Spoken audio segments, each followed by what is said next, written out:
Yeah, whatever. Ain't nobody got time for that. Hide your kids, hide your wife. Yo, you good, yo? You are such a liar. Yeah, It's lit. Let's Period go. I, period of. and that's on period. Hood chatter. What's up, family? I'm your host, Doc J, and welcome back to another episode of Hood Chatter. I missed you guys. I hope everyone had a happy and healthy 4th. I hope your celebrations and your turn up was responsible and safe, okay? It's hot outside.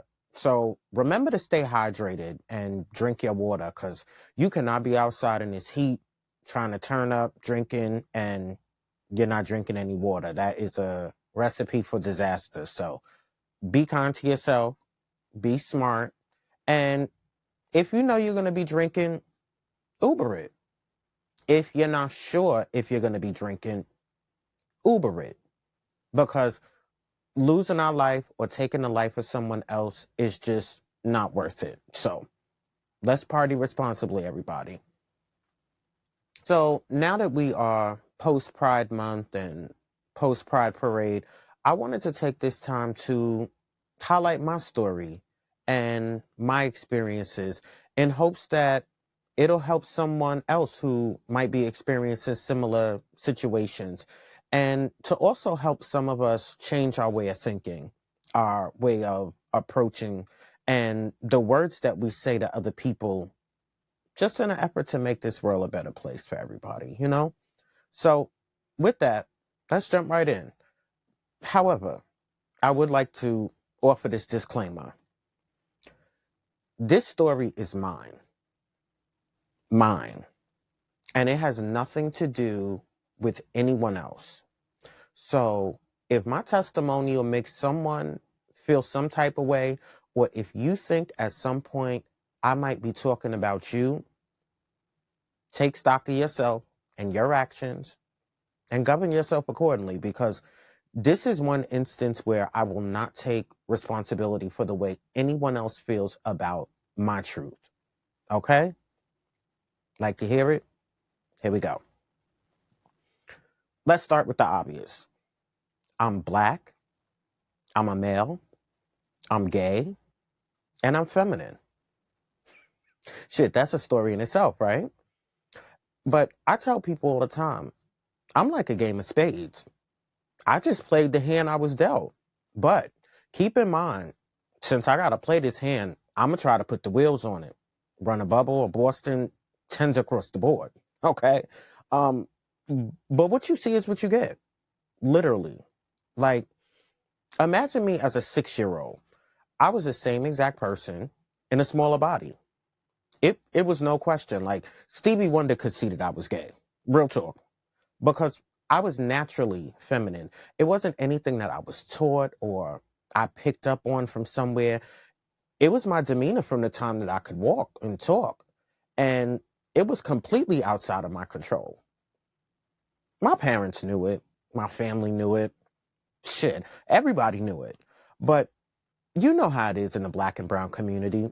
We know, but we just not going to talk about it, right? We have this ignore it away policy. But kids are cruel, and they will say what they think and they repeat what they hear. And it was somewhere around the young age of maybe 4, 5, 6 that I noticed that something was different. Now, imagine that for a moment. A child of that age trying to process the fact that they know that something is different about themselves than what they see, but then to not have the vocabulary or even feel safe enough to express that. So unknowingly, the trauma started for me really early because I was branded gay. Branded. I heard the word gay for as long as I can remember. And I heard the word before I even knew what it was. So digest that for a moment. A child, an innocent child, being branded because of physical attributes that were completely outside of their control. And I was called something that required an action, but I was convicted even prior to the act. So imagine being discriminated against as a child, right? Now, I grew up in a loving two-parent home, and I have never been raped, molested, accosted, groped, seduced, coerced, or drugged in any way. And I have to say that because many people believe that something happens in a person's life along the way that made them choose homosexuality or lesbianism. And for some, that might be the case. But it is worth mentioning that not everyone in this community arrived here through some form of traumatic experience. And let me say this, the flip side is women get a get out of jail free pass, right? Generally, because men are accepting of that behavior or their behavior, and oftentimes because dudes just want to participate. But a woman can be a lesbian and decide at some point that she wants some bone. And she can switch sides easy, no question. And if she decides that she wants to have a Katy Perry moment while she's in college, 100% fine. Men, however, are so scared of even being seen as the least bit effeminate, they've developed a language to safeguard themselves from any association. Pause, no homo, right? God forbid a man had any entanglement with the same sex in any part of his life. He would have to move in order to live that down, especially in the Black and brown community. That's not going to work at all. And there's always been a question of whether or not people are born gay. And in my personal experience, the answer is yes and no. Because I do know people, men and women, and let me stop there for a second. Let me stop there for a second and say this. The word gay applies to women as well. Because we tend to hear the word gay and automatically assume that individuals are talking about men. Like I just mentioned this to someone the other day. When people hear of the gay pride parade, they automatically assume that it's the parade for gay men. When in fact, there are just as many women, if not more women, in attendance. But I do know people that have never had an attraction or desire to the same sex, but in some way that lifestyle met them in a time in their life where it made sense to explore. And then there are individuals like me who, of no fault of their own, by no choice of their own, was given this weight to carry. And like I mentioned before, I come from a two-parent home from which both of my parents are old school.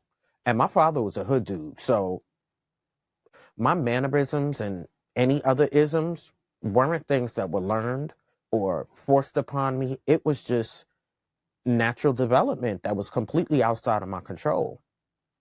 And I had a list of male cousins, brothers, and some so-called male friends growing up. So I played basketball, baseball, football, ran track, bike race, fist fights, everything that society would say a little boy should do. However, I said I was like 4, 5, 6 when I knew that things were different. And it was very evident that the things that my male cousins and friends wanted to do for fun was not what I wanted to do. Like, I loved being with the girls. I loved the idea of dressing Barbie and doing her hair in her dream house. However, at that age, I was also smart enough not to ask for one. And you see what I mean? For a gay child trying to internalize all of that is really exhausted. And without the proper support, can really cause irreparable damage. And I grew up in the 80s and 90s. There was no handbook for being gay. There was no real pioneers in the Black and brown urban community to walk in their footsteps. I was a little black boy from a middle-class urban neighborhood. So for me, I was virtually the only one that looked like me in the county. And for years of my life, anything that was associated with being gay in the entire county somehow found a way of bringing my name up. Can you imagine how exhausting? And again, we're talking about physical attributes. I have had the same body type and worn the same shoe size since I was in the 7th grade. Like, I mean, come on. I didn't ask for this. I didn't ask for this at all. And do you have any idea how frustrating it was to see all of the young men around me start to have these growth spurts that everyone talks about and their voice starting to deepen? Girl, I miss both of those trains. I would go to the gym to work out and get muscle and abs. Shit, I couldn't gain weight with supplements. And I was sooner pull a muscle before I gained any muscle. Okay. So not only was I branded as a child and forced to walk with a word that I didn't have a chance to figure out for myself, despite my best efforts, the things that I saw other people consider as manly, I couldn't even achieve because I was still short. I still wore a size 6 shoe. I'm still slim. And it became very evident to me quickly that no matter what I did, that word gay would follow me for the rest of my life. And when I was younger, I had to deal with answering and being asked some stupid questions. Okay. Are you gay? Why? What's wrong with you? Why are you like that? Most of which is from other kids. But I was also extremely mature. So these questions would come from people that were much older than me, as if I was able to articulate the answer with any kind of clarity. But I learned to deal with that and maneuver in that space at that age. It wasn't until I became a teenager going into middle school that I realized how problematic this label was going to be. And it was almost like being stripped of my name. And at that stage in my life, people saw me as gay before they saw anything else. I mean, for that matter, a lot of the times that still is the case. And that really began the road to me understanding fake friends and gossip and trauma and really becoming a high school dropout. I'm a doctor now, but a high school dropout. And in an effort to try to find myself, this is where the story gets funny. In an effort to try to find myself and navigate this lifestyle that was unfolding for me, I attempted to assert some kind of dominance around the age of 13, right? Now, remember I said that I was very mature for my age. And I grew up in the 80s and 90s where things were very different. So I had a lot of girlfriends by this time in my life, most of which were substantially older than me. And I know it sounds crazy to hear me mention this stage in my life and then referring to only being 13, but believe me when I tell you, I was extremely advanced, but I had to grow up really quickly. Anyhow, I wanted to go out with the girls for New Year's Eve. I picked up on how easy it was for girls to get in free and get stuff for free and go to parties. And I was like, shit, I want that. And people would always say, oh, he's so pretty. So I said, all right, well, let's do it. I got a wig and put on some makeup and a cute little outfit and some heels. And I said, I'm going out with the girls. Bear in mind, I told you, I live in an urban neighborhood. And I forgot to mention that I grew up in an apartment building. Now, going through this little empowerment phase, I never stopped to think of the consequences that might have. And I was fixated on having something for me. Well, bitch, I got exactly that. Okay? Me and the girls, got off the elevator New Year's Eve night, and we going to the club. Well, when the elevator door opened on the first floor, when I tell you everybody and their mother was in the lobby, everybody and their mother was in the lobby, and they turning up for the new year.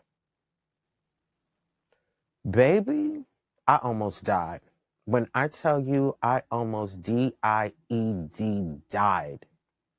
Now, I'm trying to keep my head down and mosey through without anyone noticing me.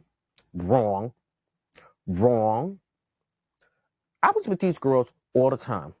I hadn't made it 5 steps before someone yells, "Yo, that's Jay." Bitch, the ground could have opened up and just sucked me right up in it.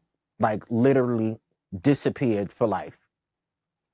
But from then on out, Jesus, it was always something. And I spent much of my high school years trying to find myself. And being the youngest of all of my friends, trying to find myself had to happen really fast. And I was a party kid. I had nothing in common with my peers. So I dropped out of school in the 10th grade because I was there, but I wasn't really there. And outside of the fact that I like to party, dropping out of school really prevented me from having to deal with the daily bullshit. You know, I didn't have to deal with the whispers anymore, or the silence when you walk into the room, or the rumors that would come at a rapid rate, or the lies that got me in just so many unnecessary situations. And I had to realize that a lot of people that were around me were not because they were genuine, but because they wanted to know what I was doing. Or better yet, they wanted to know who I was doing. And it wasn't until I got burned by some so-called friends that I was really able to understand the dynamic that came with this lifestyle and with being me, you know. But thankfully, growing up, church was a safe haven for me, and it allowed me to drown out some of the pressure from society, and it provided a dual benefit of allowing me to do something that really made me feel free, and that's singing. But, you know, hindsight is 2020, and looking back, these things really probably jump-started my relationship with God. So I'll take that out of that. Um, but because for quite some time, that was really all I had. And my parents, they always loved me. But for a time, the way that they grew up didn't really allow them to embrace the times that I was growing up in. And it wasn't really until we arrived at a love me or lose me place did things really start to change, because love was really the foundation in my household.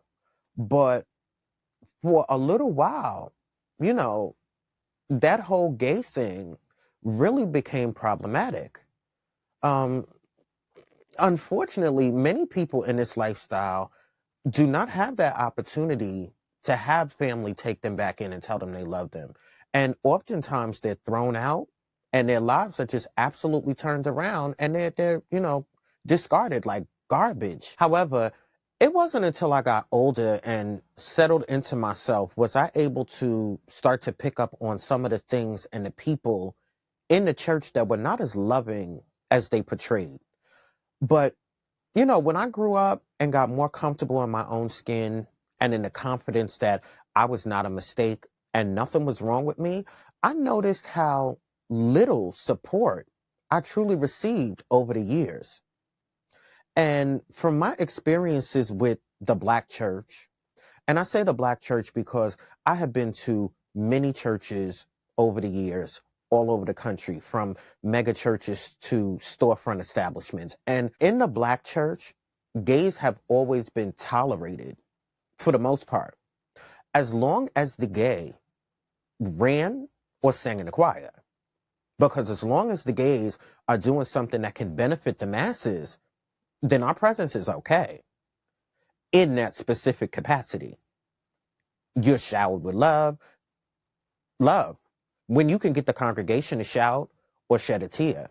But when it really came down to it, I realized I was never invited to outings. I was never invited to houses. I was never invited to cookouts. Hell, there were many times where I organized things myself and found that no one or little to no one showed up. And it started to become really clear to me the distinction between tolerated and acceptance. And it was around that precise time that I realized that I don't give a damn about the likes and the love, but you will respect me. And that's period. Shout out to Khalees. I don't care about the likes or the love, but you will respect me because I'm a kind person who is always willing to help somebody else if I can. And if you don't like me, then don't be bothered with me. But at this stage in my life, I will no longer relinquish my power to someone else who wants me to feel inferior. I'm done, like done.com. So let me say this.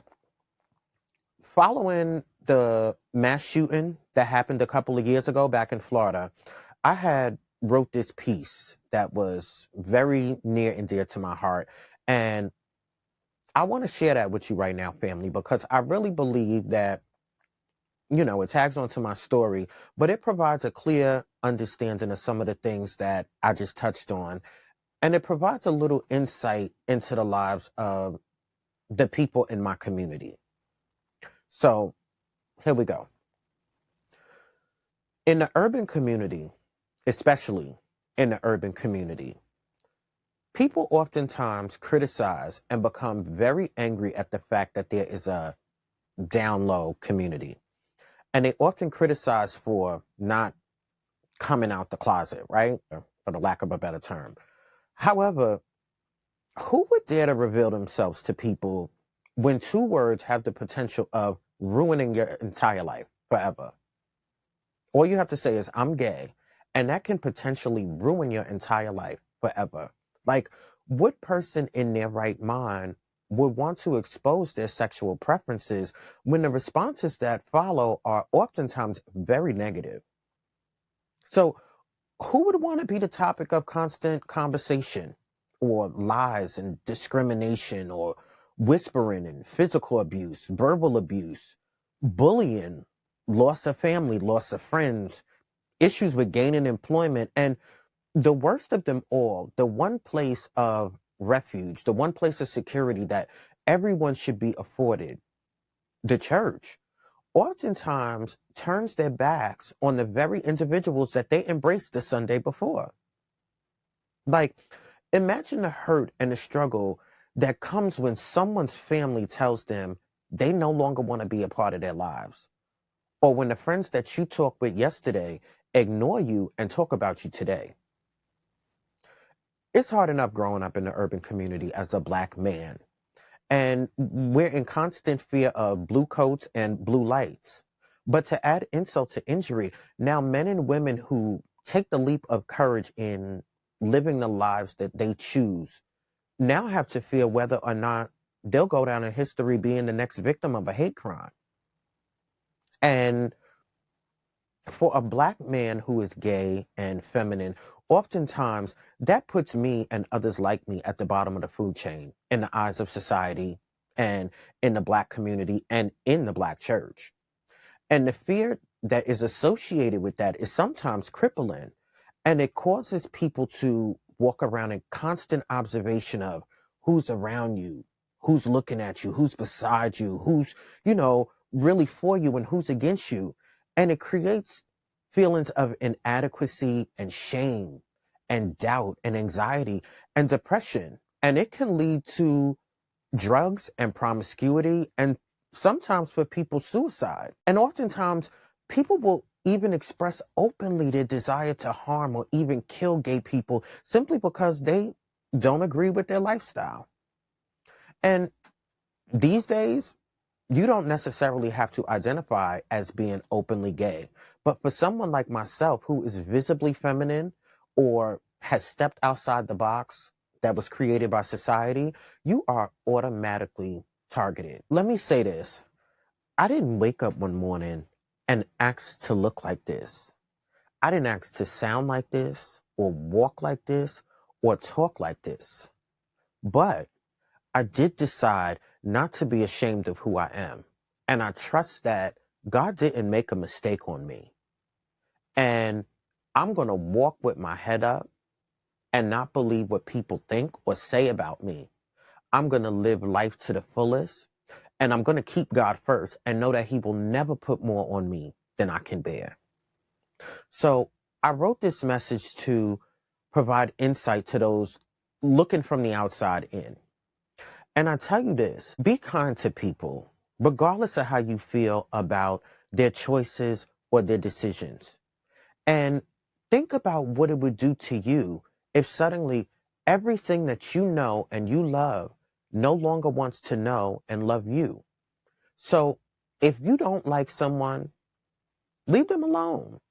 It's not your place to be judge and jury, because everybody wants to be loved and wants companionship, and everybody should have that opportunity. Never turn away from your family.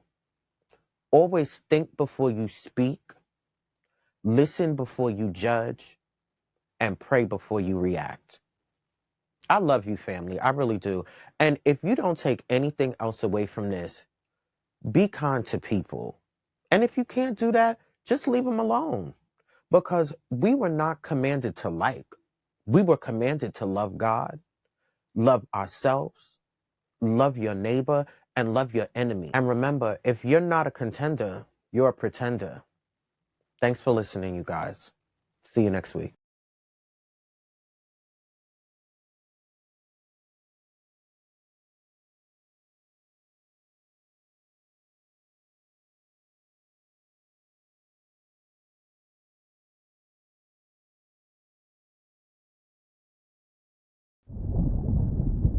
When someone to talk to, need someone to listen. Looking for clarity and strategy? Reach out to the Turnaround Project. Our life coaches are here to help you on your journey to getting better, doing better, and being better. Turnaround Project, helping individuals learn to help themselves.